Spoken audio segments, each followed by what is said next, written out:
with the Arkansas Parks and Recreation Foundation. Cool. People are coming. Oh yeah, well, that's good. I'm glad y'all reminded me because I completely forget. But it is from 5 to 7. I remember. Do you hear that high pitched sound? I don't know. It just started. Yeah. I got hearing aids. I don't hear nothing. Okay, nice. I hear you. I'll be out the next 2 weeks. Oh my. Okay. Well, have safe travels. Hope y'all make it back. Okay. Yeah. This world is crazy. Bye bye. To really get your mind right, because I think it helps tremendously with your mental health. At Rita Ross, Arkansas News Service. Find our trust indicators at newsservice.org. Hello, friendly listeners. This is Stephanie from Never Mind the Morning Show, and it's time to celebrate the season KABF style. Join your favorite radio hosts and fellow listeners for our holiday hangout on Tuesday, December 9th from 5 to 7 p.m. at Whitewater. Oh my God. Kick back during happy hour, enjoy a live DJ set from Charles Wright of Bantam Radio, and grab some exclusive KABF merch for the holidays. It's our way of saying thanks for supporting the voice of the people. See you Tuesday, December 9th, 5 to 7 p.m. at Whitewater Tavern, only on KABF 88.3 FM.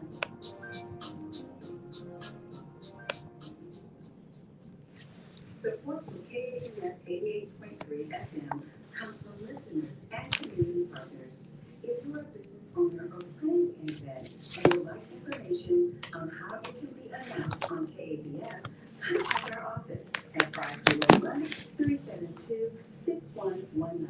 That's 501-372-6119. Support for KABF 88.3 FM comes from Wrightsville University. Wrightsville University provides online self-paced courses focused on writing and communication skills. Offerings include grammar, proofreading, copy editing, grant writing, sermon writing, AI prompt writing, and guidance on self-publishing. Each course includes a preview option, a certificate of completion, and supplemental learning materials. Radio 88 is the code available for a discount at WrightWillUniversity.com. Wrightwell University welcomes students, adult learners, and workplace professionals seeking to strengthen their written and spoken communication. More information is available at WrightWillUniversity.com. We thank Wrightwell University for supporting KABF 88.3 FM, the voice of the people.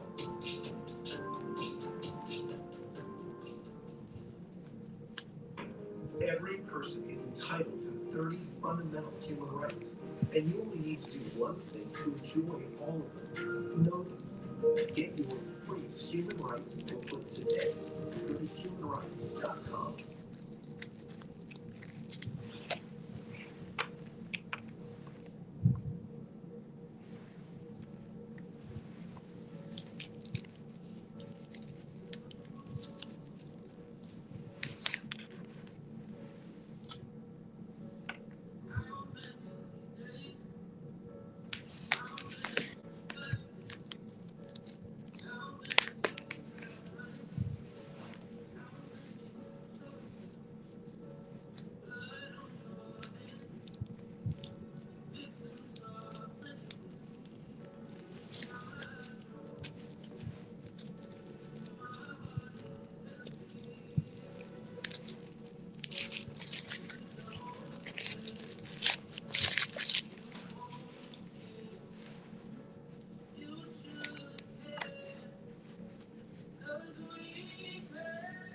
Tell me why a price of someone else's life equals my dollar. Tell me why the price of someone else's life equals my dollar.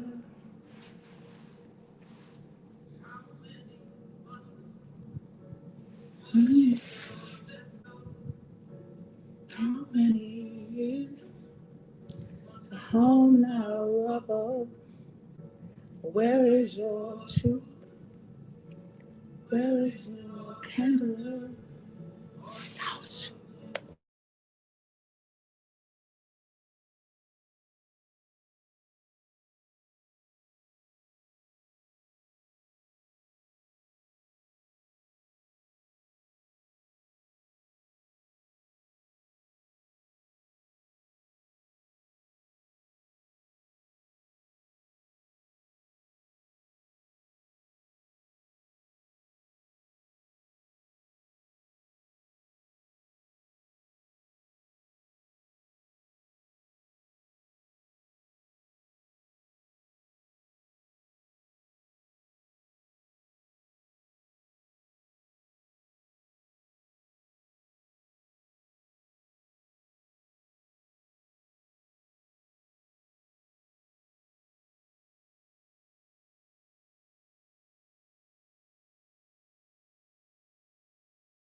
Yes, we coming in hot this morning right here at KABF 88.3 FM, where we are the voice of the people. You are listening to Community Voices with your host, the Reverend Doctor. You can call me Denise. We are so glad that you have chosen this time to be present with us in this space. We realize and we recognize that there would be no KABF 88.3 FM without you. You are so important to us. You make us happen. And for that, we are forever grateful. Hotep is already on the line, wishing us life, prosperity, and health. It is in the spirit of Sawubona that we greet you this morning, that we welcome you into this space, whoever you are willing to have conversation with us in the spirit of Sawubona, that is the spirit of oneness. We are bound together by our humanity, and there is nothing, absolutely nothing we can do about that absolute fact. But we can do something about the way we interact with each other based on our humanity. And that's what the conversations, that's what underscores each of the conversations here at Community Voices. So we are glad that you know how welcome you are in the spirit of Sawubona. And Community Voices centers Blackness in the context of the human story. So we're talking about everybody. So everybody is a part of this conversation, but we do center Black folks. Not very many places can you go where people center Blackness, but right here at KABF 88.3 FM every Tuesday morning from 9 to 10 o'clock a.m. Central Standard Time. That is what we do. So bringing us in this morning, let me tell y'all. So Tony, I don't know if he's going to come or not. He said he might be late, which means, he might be here and he might not. So for those of you wondering where your co-host is this morning, if he shows up, I will absolutely give him an opportunity to greet you and to let you know whatever else he wants to tell you. Okay, so the song that we started with today is rooted in this song called Dollar by this artist called I Am Rose. I Am Rose is a non-binary sibling of ours who is from Louisiana. And after Hurricane Laura destroyed their home, they decided to relocate, and they relocated in the UK. And so now they live in Eastbourne. But it was during that time of struggle after their house was decimated, like there was no way to go back to the house. That's when they were discovered on TikTok. It's really interesting to me when we talk a lot about connecting the dots. I don't really know where we are in the conversation because they're not talking about it too much. But I remember there was this huge push to ban TikTok, and we began to ask the question why do you want to ban TikTok? What's the big deal about TikTok? Well, for some people like this artist, I Am Rose, TikTok is how you get your voice heard. It is how you are able to express the things that you want to express. It's how you can remain unfiltered and and uncensored. It's how you can be unapologetically whoever you are. And the world can be invited in because everybody can log on to TikTok and scroll through and find you. And so this idea of people, especially Black folks, being able to come up, being able to earn a whole entire living wage, and even more than that through what is happening on TikTok, because you can monetize yourself on TikTok, on Facebook, on all of these streamlining platforms. And so that's what happened to I Am Rose, deciding to just embrace the arts, embrace the lyricism of who they are, and to share that with the world. And then somebody named Fred again, who is now their producer, actually sampled a couple of their songs in the work that he does. And so that's how she became, I mean, I don't know how popular she is to a lot of people, but she's definitely popular in London, where they had a sold out show. So this is I Am Rose, and they want us, part of what their mission is and part of what their purpose is with the arts, with the music, with the gift that they have been given, is to make sure that we are having conversations that call for us to think more deeply about all of the issues of our lives. And even if you're talking about one issue, can what we think about that issue also help us to understand another issue? So also connecting the dots. So wanting us to be able, also this artist wants to pull us away from blindly following people, whoever it is, and especially if it's a celebrity. Like, just because they are a celebrity, you say, oh, I want to make sure that I follow them. I want to do what they do. I want to be like they are. Like, let's just stop. Let's just stop with all of that. And so this song, all of their songs are rooted in some kind of issue, whether the issue is capitalism, whether the issue is homophobia, transphobia, whatever the issue is, all of the work that this artist does is rooted in one of those issues, and calling us to think about it and giving us information that will help us have more conversations that we need to have in this world. We need to have some different conversations than the ones we are having now. So this particular song is about the exploitation of bodies in particular. All bodies, anybody, but asking the question of, well, this is the chorus. Tell me why the price of someone else's life equals my dollar. Tell me why the price of someone else's life equals my dollar. In other words, when you think about all the wars that we are having in this world, and you say, a lot of people, when they ask a question like, what's going on, people will say, follow the money. And so, like, if you're really trying to figure it out, if you really want to get an understanding, if you're really trying to get to the root cause analysis, like, follow the money. And when we think about all the wars that happen all across our world, when you follow the money, war is profitable. So at the expense of someone else's life, then you get a dollar. And if we think about the system of enslavement here in America, absolutely the cost of people's lives, my ancestors and your ancestors, the price of their bodies were exploited in order to give dollars to this country, because this world, like the United States, would not be the United States if it were not for the exploitation of bodies, in particular bodies from the diaspora. And so that's what this conversation that I Am Rose is having with us in this song.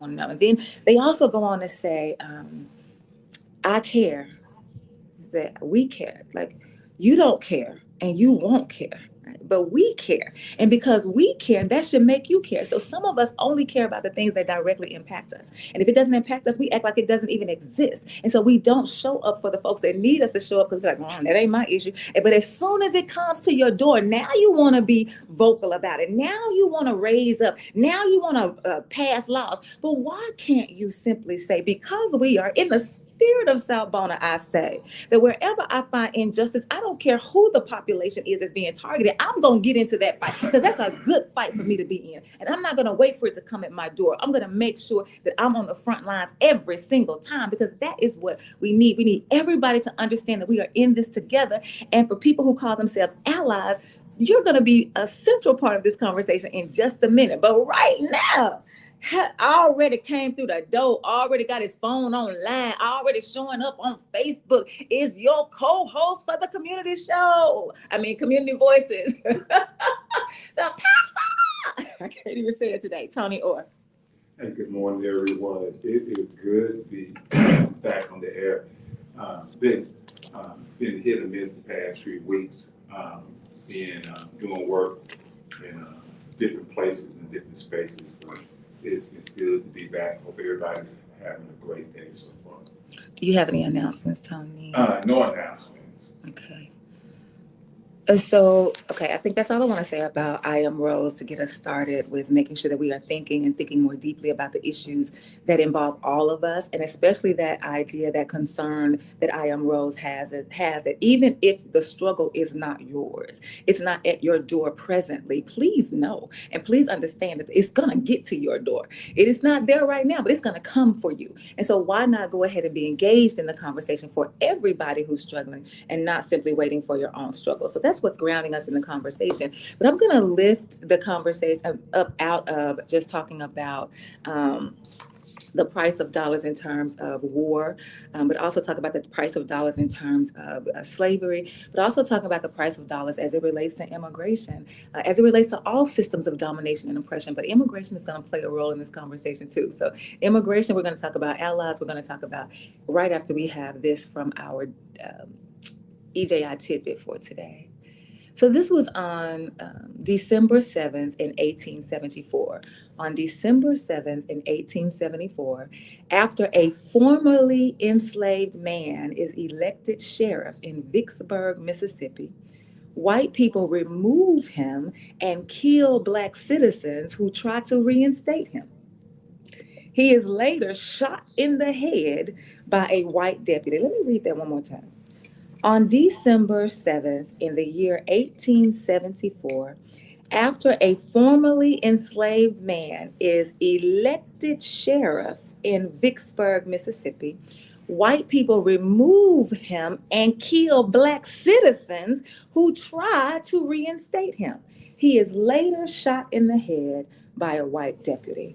I feel like it's important to use this tidbit in particular today because of how the conversation is expected to unfold. Like because of y'all, we don't really know how things are going to unfold. I plan it and I let it go. Once I sit down in this control seat, I let it go and we're going to go with the flow. But the way it's designed is for us to see the importance of the vote, to see the importance of the electorate and who we entrust with our vote, and where and why we entrust. Why do we choose to vote for these particular people, and why do we choose not to vote for these particular people? That's very important. Here we have a formerly enslaved man who was rightfully, justly elected to serve as sheriff in Vicksburg, Mississippi, Mississippi being my home state. Nothing that he did was wrong. He followed the process, followed the rules. But because of the people who believe, the white folks, because of the system of whiteness who cannot stand the thought of having to be under the leadership and under the rule of a Black person. Oh, no. I don't care who elected you. This is what we're about to do. And so thinking about how the system of voting, when we talk about people saying, well, I ain't gonna vote. You say, well, if it were not under attack, you say it's not important. If it weren't important, it would not be under attack. And it's constantly under attack. From 1874 to 2025, our vote is constantly under attack because there is power in your vote to make sure that you're being represented by somebody who understands you, who cares about your issues, who's willing to go step on the line, be out front for your issues. That's very important. And so here they are, they remove this Black man, and then they kill anybody who was trying to help him. Any Black citizen got killed who was trying to reinstate him. And then later a white deputy, here goes the law enforcement, shoots him in the back, it shoots him in his head. And so we're going to be talking about that, connecting the dots of racism, the dots of voter suppression, the dots of voting in a republic, because that's what we vote in. We would vote in a republic. We got to stop saying that this is a democracy. We vote in a republic. We vote for people to represent us. And what does that look like for us today? And how does I Am Rose and this particular tidbit help us have that conversation? That's what we're thinking about. So the phone lines, Tony, are they open? Yes, they are. Oh, okay. Phone lines are open at 501-433-0088. The phone lines are open at 501-433-0088. Call in and lend your voice to the conversation. After all, you are listening to 88.3 FM KABF, where we are the voice of the people. Tony, you have something to say? Yeah, and I just want to just talk about something you said earlier about eventually an issue is going to hit your door. I just spent a week in France, primarily in the south of France, in a city called Cergy, and it was for the Global Labor Institute. We had over 30 countries represented, and there was a lot of discussions, had a lot of great workshops, a lot of different breakout sessions about this one thing. Sometimes we don't realize that what's happening somewhere else affects somewhere else, and how it all comes together, because it is a concerted effort around the world, whether you call it the far right, whether you call it white supremacy, whether you call it capitalism. It's a concerted effort not only to keep Black people, Black bodies, and when I say Black, I'm talking about the whole African diaspora, oppressed, and to keep those who are marginalized and poor oppressed. And one of the things we talked about was we had an organizer from Swaziland, and his presentation focused on Mary Turner. And the name Mary Turner, if you don't remember, was part of the EJIT. And Mary Turner was lynched for publicly speaking out against her husband, who was lynched a day earlier. And Mary Turner was not only lynched, her body was shot up, she was 8 months pregnant, the baby was cut out of her womb and killed.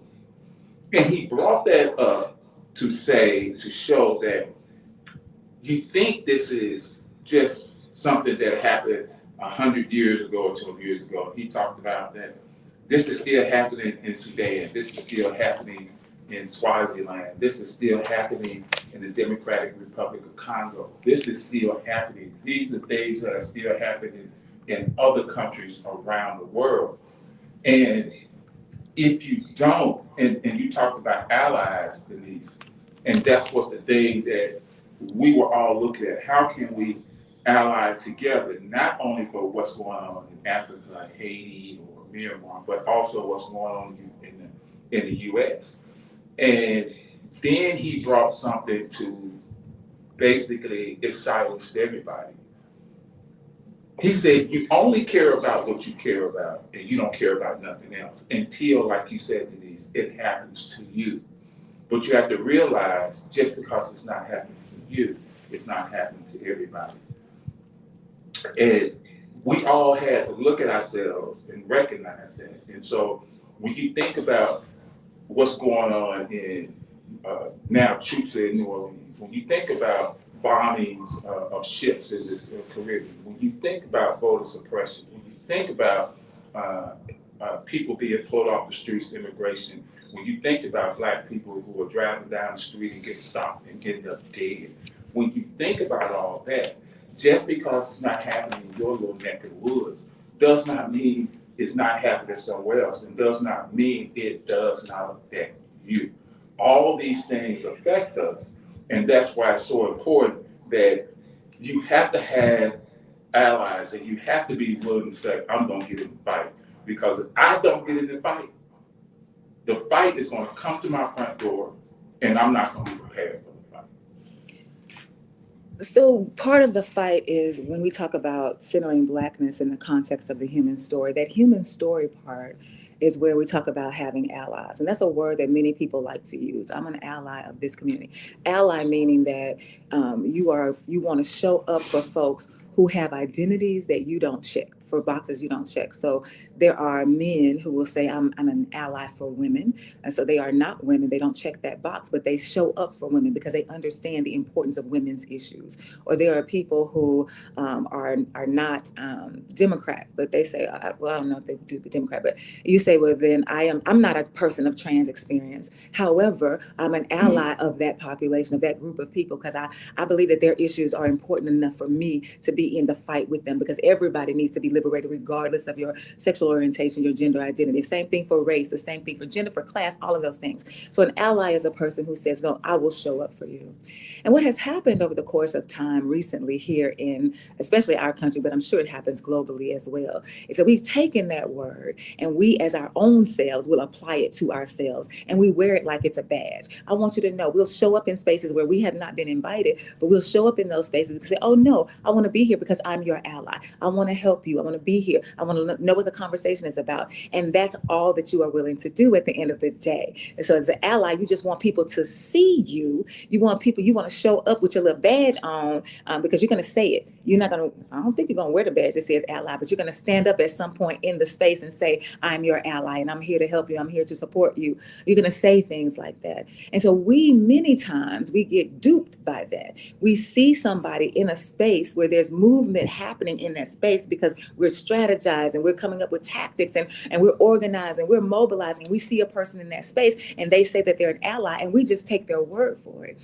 But we don't vet them to see if really you are who you say you are, because it's so easy to say you're an ally, but it's difficult to actually show up in a way where you are boots on the ground right beside me, where you put your life on the line as mine is on the line, and mine is on the line because I'm targeted, but you put yours on the line willingly because you know there's a possibility that if you stand up in the ways that you are supposed to stand up as an ally, if you stand up, that means that you might get killed too, and you are willing to do that. That's what the real definition of ally includes, but many of us don't want to go that far. We want to say, yeah, I'm your ally. We want to talk about it. We want to be known for it, all of that. But when the rubber meets the road, we do not show up in the ways that we need to show up for the people that we call our allies. And another thing about that is if you are anybody that has to tell me who they are in a space, you suspect. If you got to tell me you're the ally, if you got to tell me you're the pastor, if you got to tell me you're the president, if you got to tell me you're the leader, then that means that you're not doing the work. Because if you're doing the work, I can recognize that in you. When I see the space being commanded, how it's working out and how you're moving in the space, I can recognize that. But if you got to tell me, that means that you're more concerned about the title than you are about the work. And so people who are allies, you should not name yourself that.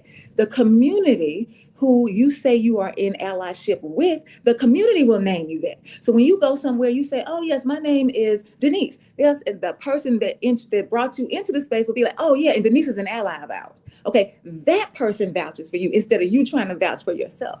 But allyship is not what we need right now, like I said, because it's divorced from, it's devoid now of the willingness of the allies to actually say, no matter what happens to you, if it happens to me, I'm willing to go down for the cause. It's devoid of that now. And so what we're looking for now, we're looking for accomplices. We're looking for folks that say, yes, let me roll up my sleeves. Let me take off my earrings. Let me grease my face and my hand. Like, let me get in this fight with you and let's do it for real, for real. And so I thought about this because of a video that one of the community members sent me. Again, I'm going to shout out to those of you who are always sending me resources. When I tell y'all have me, I be up all night. Anyway, I appreciate it. I love it. I love it. So one of the community members, one of the loyal listeners, as Ezekiel would say, sent me this clip. The clip is an interview with Ann Coulter, who is a conservative commentator. She is a Republican. She is an advocate for Donald Trump, even though she might have a few issues, but absolutely she is in that realm of politics. And she's being interviewed on This Week on ABC News. I guess the title of the show is This Week.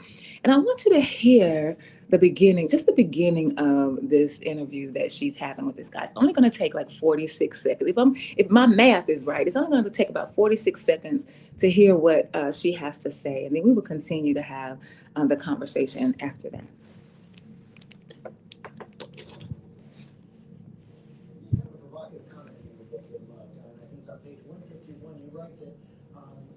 Various groups, feminist, gay rights groups, and those who are defending immigrants have commandeered the Black civil rights experience. What do you mean by that? Yes, I'm glad you asked that because I think it's one of the most important points of the book. I mean, I think the way liberals have treated Blacks like children and many of their policies have been harmful to Blacks. At least they got the beneficiary group right. We do have to, we shouldn't.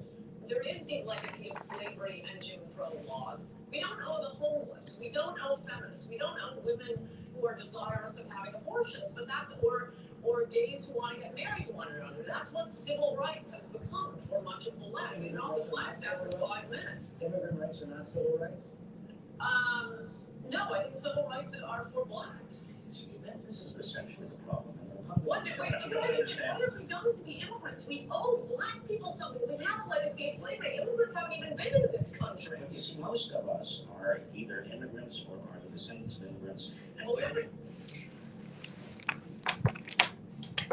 Okay, that's the only part that I wanted you to hear, because if you just hear that part, well, that's the only part, that's the part I wanted to play for you, but it moves from there. So here we have Ann Coulter, who is a conservative commentator. So just by that title alone, people would be like, oh my goodness, I cannot believe that she's standing up for black. Listen to what she's saying. So she's advocating here. This is what you hear. She's advocating for black folks to get their just due. She's advocating for black folks to make sure that their civil rights, we as a world, the policies that we've created, all the stuff we've done in the past, we have deprived black folks of their civil rights. We have denied them access to the systems that will help them live into their abundant life. We've done all of these things on purpose to black folks, and they are the ones who should be the beneficiaries of what's happening now. All of our laws, all of our legislation should be geared towards making sure we rectify the wrongs against black people. And it sounds so good. It'll make you sit up and say, come on, Ann Coulter, okay, I see you. I'm finna call you an ally, but you can't.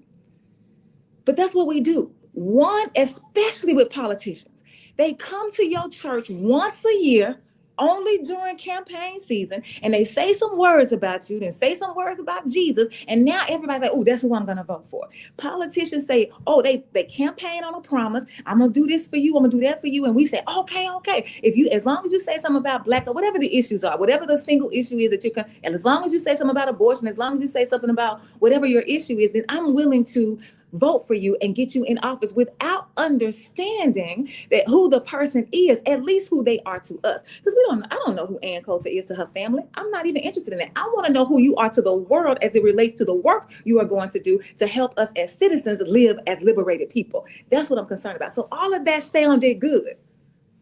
And then the man interrupts her. He interrupts her, and he's going to move the conversation to immigration. And honestly, that's where Ann Coulter wants to go. She's mad at Donald Trump for how he is handling or mishandling the issues around immigration. That's her concern. But she uses this introduction about who deserves civil rights, and she's like, no, black people deserve them, in order to make her argument about immigration. So she allows the conversation about black people to just drop right there in the air. And that's what happens with allies most of the time, not 100% of the time, but most of the time. You go into a room, because what allyship says is, I'm going to show up in a room where you are not present. And I know that you are not present, but I will speak on your behalf because I am your ally. I'm going to bring your voice into the room. I'm going to stand up for your issues. I'm going to put everything on the line to make sure that people understand you, because you're not here to do it for yourself. So I, as your ally, I will do that. If Ann Coulter was truly an ally and was truly pushing about black people and our civil rights, when the man tried to turn to immigration, she said, whoa. Let me tell you what you're not going to do. You're not going to silence this conversation about black folks, because they are the ones who are deserving of the civil rights that they still have not gotten. Now, you want to talk about these people like the feminists. You want to talk about gay rights. You want to talk about immigration. That's what you want to talk about. But hey, let's talk about this first.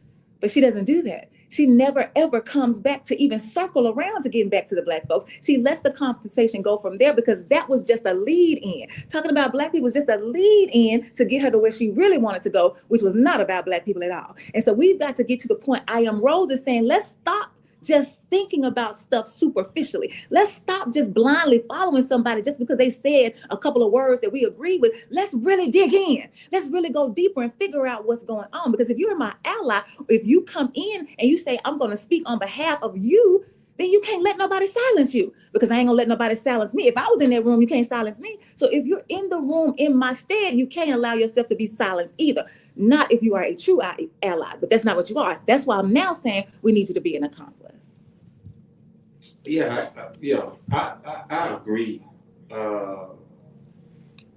are so many times certain things are said that piques the interest or get people enthused, but then when you go deeper and start to look at it, like you said, it becomes superficial. When you think about what's going on and this country and other countries, and you hear people asking for resources, because part of showing me you're an ally is what resources you have are you going to share, are you going to give to us for this fight. I think about one of the first days that hit me when I got back this weekend was that this video of the neo-Nazi group walking through the neighborhood, walking through the predominantly Black neighborhood, and just walking, and you have all these, they were talking about it on Facebook, they were talking about it, and people were saying this. But it was amazing to me when you start talking about these allies. If this was a Black group, you say this was the Black Lives Matter movement, and they're walking through a predominantly white neighborhood. They could have been walking through a predominantly Black neighborhood. There would have been SWAT, there would have been police, state troopers, National Guard would have been called out. The resources of those other allies would have mobilized to stop this. But where was the resources of the allies to, at some point in time, the minute, it's kind of like when the fight took place in, was it Mobile, where the guy threw his hat up, and everybody came. That should have happened. There should have been a hat thrown up, and at some block, this group should have met the allies. I said, no, you're not going to march through our neighborhood with that. But if it was on the other side, those allies would have mobilized their resources to stop this. And that's what it comes down to. When you talk about getting skin in the game, how far are you going? When we do civil disobedience, when I've been in places where we're doing civil disobedience, and they get that last call with the bullhorn, the police said, if you don't disperse now, you will be arrested. And you have the allies who lock arms and say, hey, fine. Okay. Now, I'm not saying that's for everybody. I'm not saying everybody's going to do that. I understand being Black, you don't want to be arrested, because bad things will happen. But that's when the resources, that's when those who got skin in the game are going to stand there with you, because at some point in time, and that's one of the things we talked about while I was in France, at some point in time, one person said, you're waiting on war to come, but war's already here. You're waiting for the conflict to come, but the conflict is already here. You wait for a revolution, but the revolution is already here. Are you going to open your eyes and become part of it? Or are you going to sit on the sidelines and talk about it and discuss it? So this is what Lo says. Lo says, the lion and the hyena will never be friends. And that's a quote. Not all are your friend or ally. The lion and the hyena will never be friends. That's quoted. And not all are your friend or ally. That comes from Hotep. And so when we talk about being an ally, and I said, well, use an ally, what you say is, I'm going to represent you when you are not in the room. Well, that's one way that people feel like I can be an ally.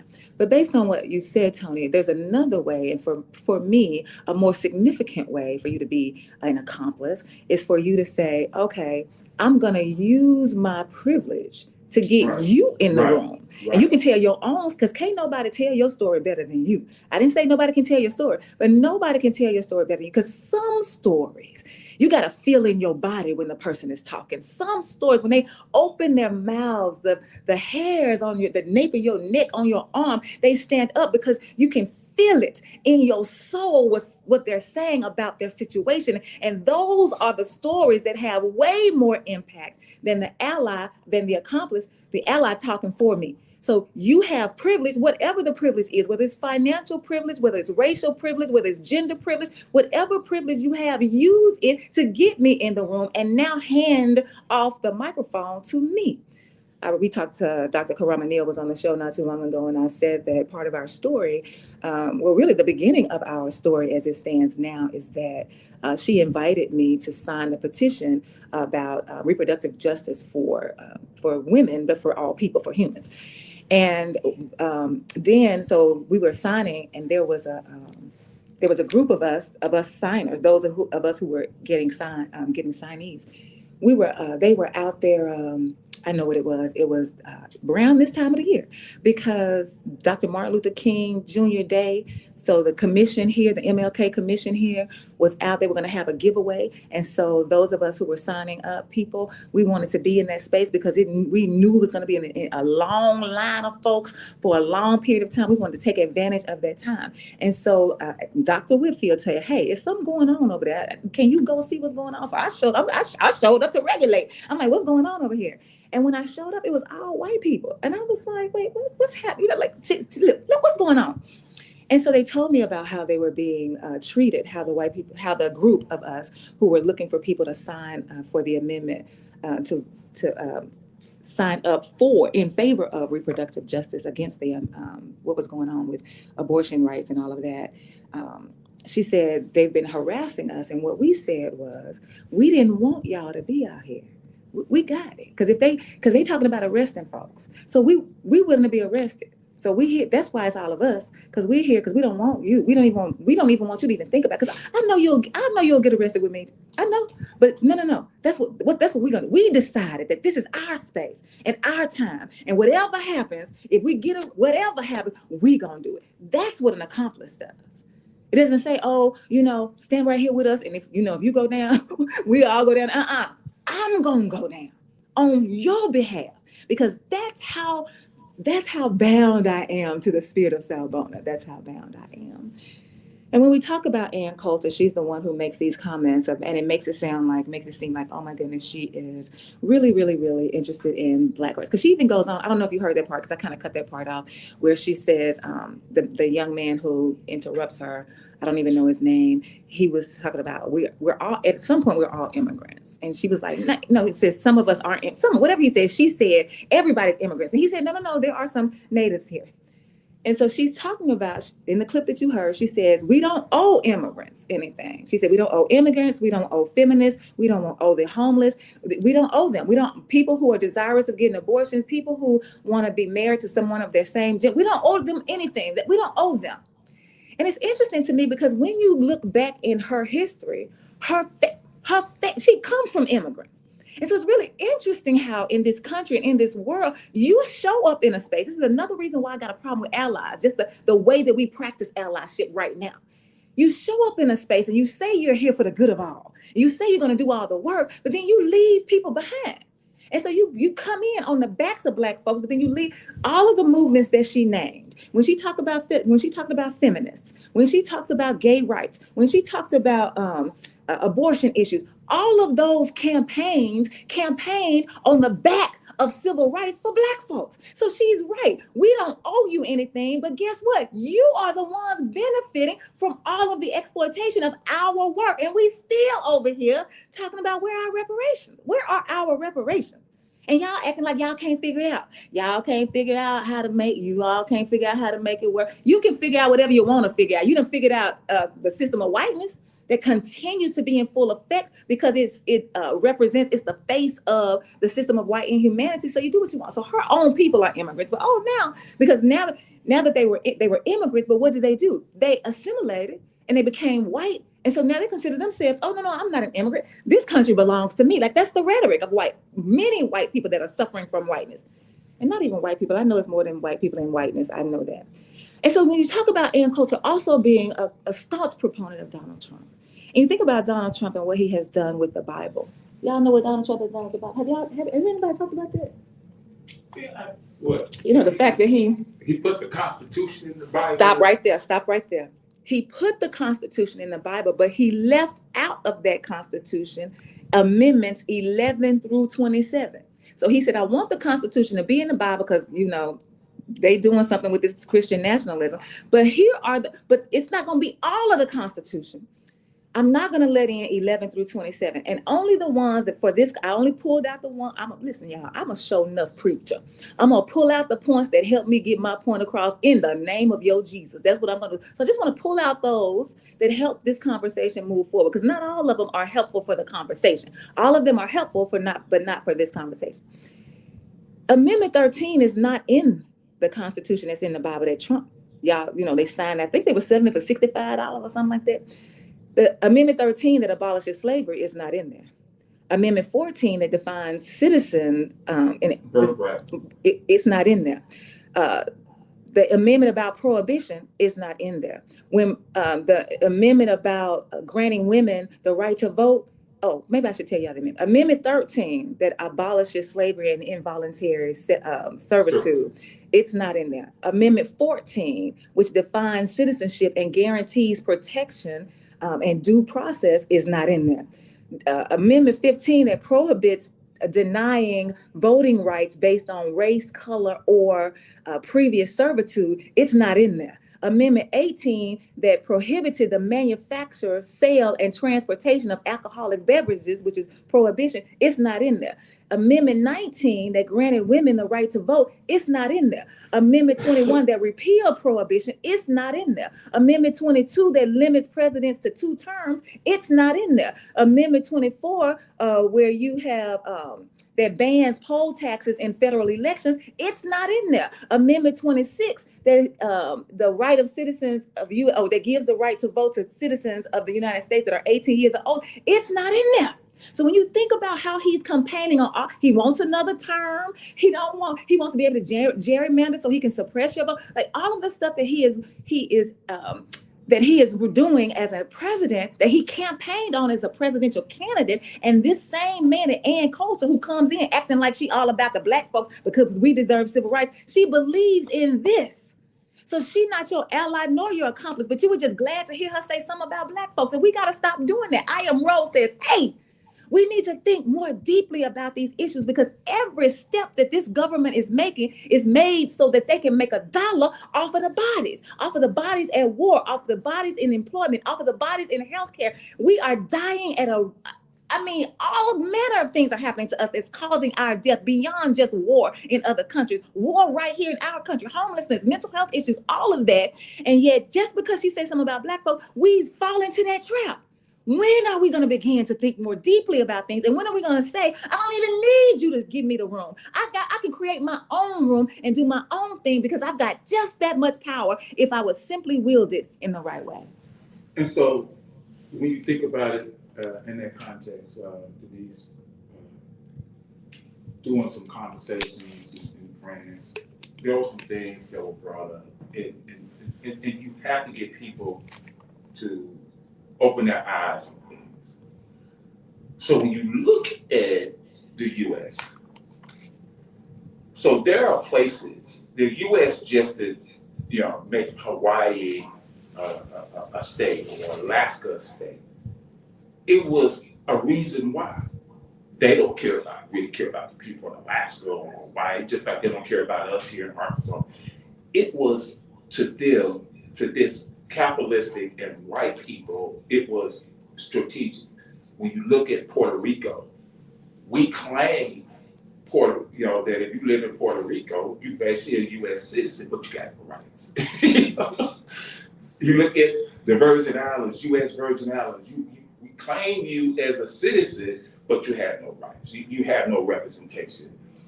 In the Marriage Islands, one of the organizers that I met, he said something that, Denise, I heard you say 1,000 times. He said the U.S. built a naval base here, Air Force base, naval base here. And they came in to say that, hey, we're going to give you these resources and different things, but in reality, it became basically a tourist place. And the people on the island are Indian, African, and Polynesian descent. It's only 1% white, but that 1% white control 99% of everything. And he said this, he said, we're fighting with our government that's complicit with the U.S. to give us our resources and leave us alone. Give us what's ours. This is our island. Give us our island and leave us alone. If you want to have this military base, fine, but you're going to pay us. You're going to make sure that you are doing what you're supposed to do. And he said that's the problem that people don't realize, is that going back to a politician lies out of both sides of the mouth. And most of them, not all of them, but most of them. Because all they want is to convince you of something. Whether it's true or not, they want to convince you of something. So once again, we see this dynamic playing out. And the one thing about the foundation of this country that you cannot get past, the reason Donald Trump didn't want those other amendments in, because the number one thing about this piece of paper, it only pertains when it was created to white, Protestant, or Christian landowners. Men. Period. Everybody else didn't matter. So this thing about all men are created equal, it's a lie. When it comes to this country, the only thing that they look at as equal in the power structure is white people. That's all. I'm watching this series. It's called Who the Blank Did I Marry? That's what the series is called, Who the Blank Did I Marry? And there's this woman whose mother decided to join a cult. And as a result of that, she reared her daughter up in this same occult. And at some point, the mother, Stan, whoever his name is, he told the mother that God told him that her daughter should be his wife.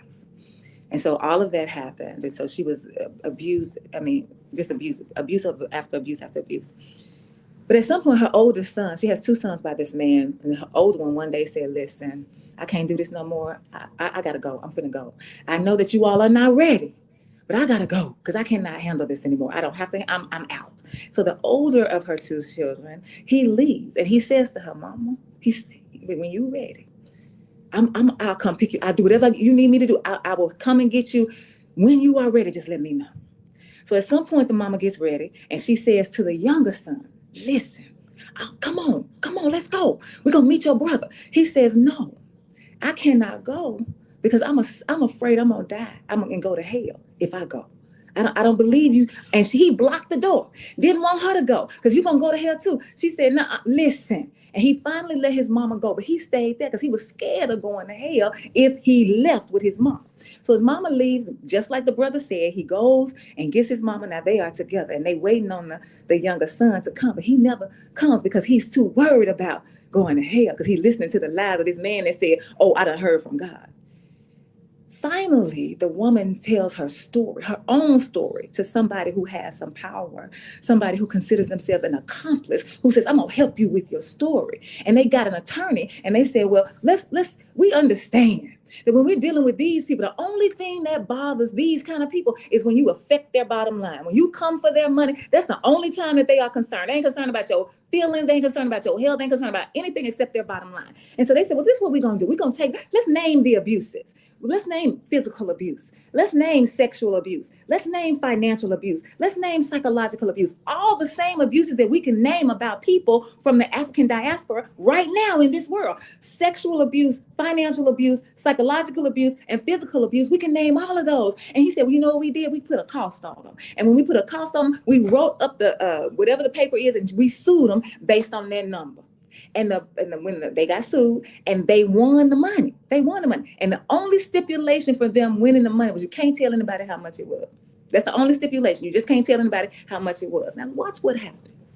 This white woman who was abused in the name of Jesus, she got reparations for all that had happened to her that her mama said was good for her. Her mama chose to rear her in this way. So her mama offered her up for this abuse, these atrocities, this tragedy.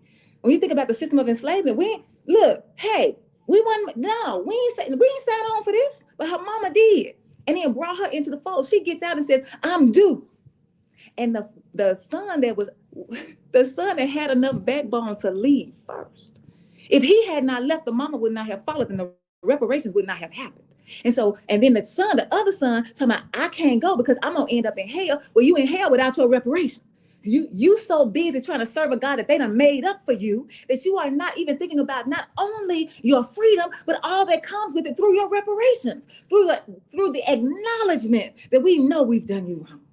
And that's what we're faced with here too when we think about the song about I Am Rose, saying, listen, all of these things that are happening to us are happening because they are exploiting us.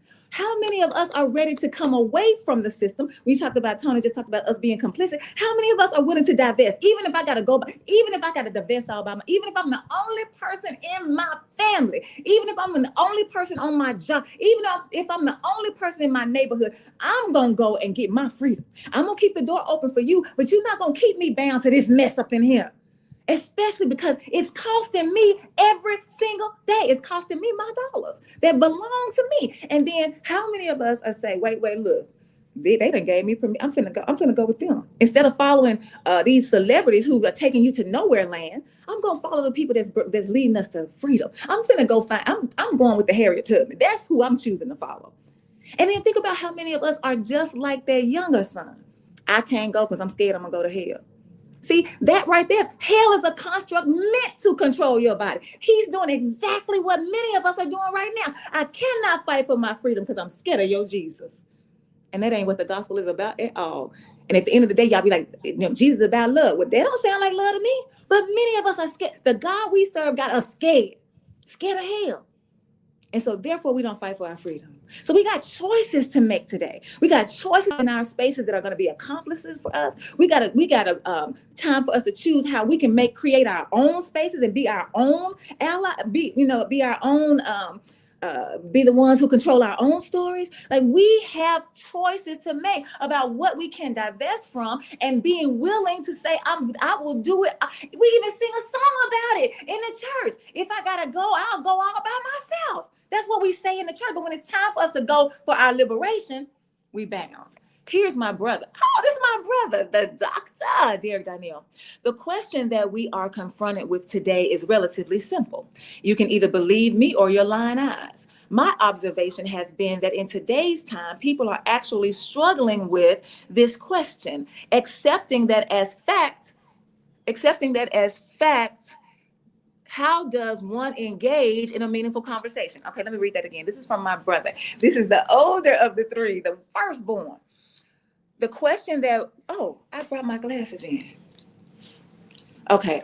The question that we are confronted with today is relatively simple. You can either believe me or your lying eyes. My observation has been that in today's time, people are actually struggling with this question, accepting that as fact. How does one engage in a meaningful conversation? How can we engage in meaningful conversation with you who you don't believe me, but you believe your eyes, believe your lying eyes? Wait, you can either believe me or your lying eyes.